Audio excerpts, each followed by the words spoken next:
В новый учебный год с комфортом сегодня глава республики заглянул в общежитие номер 7 Чувашского госуниверситета.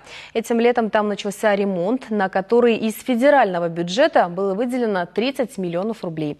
В правом крыле здания работы завершены. Здесь заменили электропроводку и светильники. Теперь коридоры и комнаты будут освещать энергосберегающие светодиодные лампы. Модернизировали также системы канализации и водоснабжения. В кухне, прачечные, душевые и уборные провели оцинкованные трубы общей протяженностью около 1,5 километров. На смену старым раковинам, унитазам и мойкам пришли новые. Как в домашних условиях?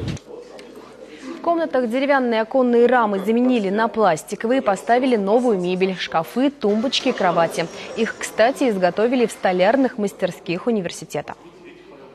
Мы же помним самые молодые годы, я сам лично жил в общежитии. Мы жили в разных условиях, и тараканы бегали, и все мы видели, соответственно. А здесь условия, это практически очень хорошие для студентов. Дальше будет работа продолжена, и к реконструкции будет подвержено третье общежитие университета, которое 60-х годов постройки. Давно напрашивается капитальный ремонт. К ремонту третьего общежития планируют приступить в следующем году, а в этом до 1 октября должны завершиться работы в левом крыле общежития номер 7.